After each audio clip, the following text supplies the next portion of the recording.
جب اکبر نے دین الہی نکالا تو حضرت مجدد الفسانی علیہ رحمہ اس کے مقابلے میں آیا. آپ جانتے ہیں وہ تاریخ. تو اس نے کہا تھا کہ السلام علیکم یہ مسلمانوں کا شعار ہے. تو ایک نیا لفظ لے کر آتے ہیں. جب بھی کوئی کسی کو ملے تو اس کو کہے اللہ اکبر, وہ بھی جواب میں کہے اللہ اکبر. یہ اپنی طرف سے وہ نئی چیز لے کر آیا. لیکن اسلام نے السلام علیکم کیوں رکھا ہے؟ تو اس کا ایک فلسفہ ہے, اور وہ کیا کہ جب کوئی مسلمان کسی دوسرے مسلمان کو ملے تو وہ کہے السلام علیکم. اس کا مطلب ہے تیرے اوپر سلامتی ہو.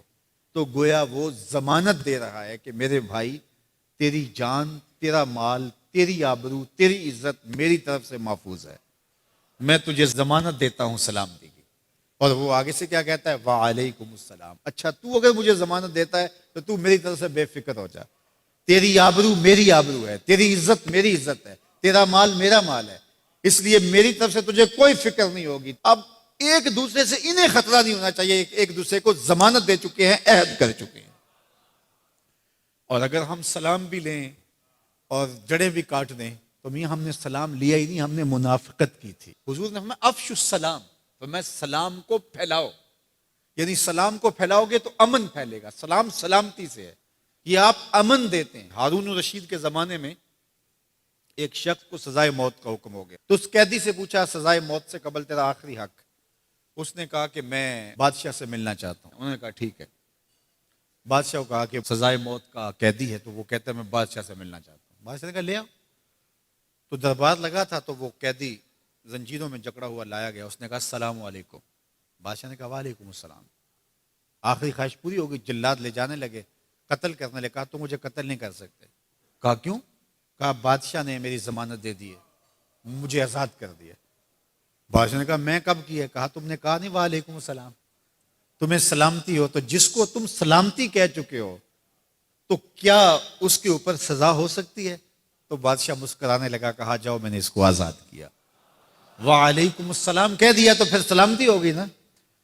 اسی لیے ہم کہتے ہیں حضور پہ سلام پڑھا کرو. حضور پر جب سلام پڑھو گے تو حضور بھی سلام کا جواب دیں گے. وہ کسی شاعر نے کہا تھا, وہ شعر پتہ نہیں وزن میں ہے کہ نہیں, لیکن شعر مجھے بڑا اچھا لگتا ہے کہ درود پڑھنے سے ثواب ملتا ہے, سلام پڑھنے سے جواب ملتا ہے. درود پڑھنے سے ثواب ملتا ہے, سلام پڑھنے سے جواب ملتا ہے. تو ہمارے جو لفظ ہیں ان لفظوں کے پیچھے ایک فلسفہ ہوتا ہے. تو فرمایا المسلم من سلم المسلمون من لسانہ و یدہ. اور یہ ہم نے اپنے اولاد کو بچپن سے سکھانا ہے.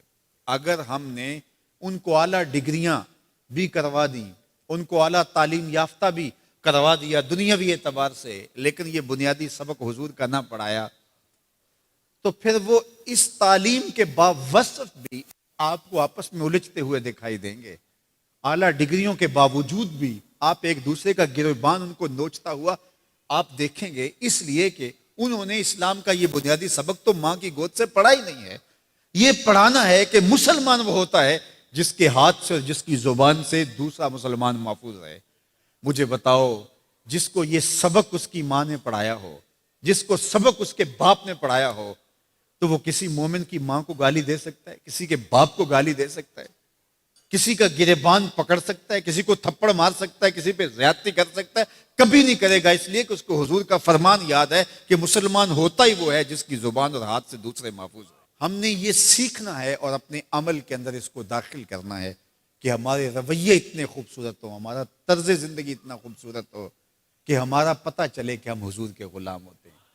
ہمیں خوبصورت رویوں کا درس دیا گیا ہے, ہمیں خوبصورت رویوں کو اختیار کرنے کی تعلیم دی گئی ہے.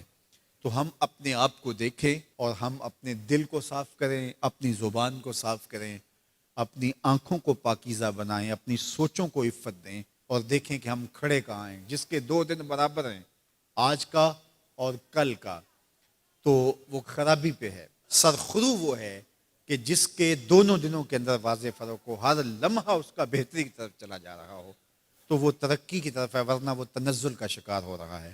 تو ہمیں یہ سبق دیا گیا کہ قد افلح من تزکا, کامیاب وہی ہوا جس نے اپنے من کو ستھرا کیا, اپنے باطن کی صفائی کی, اپنے اندر کو پاک کر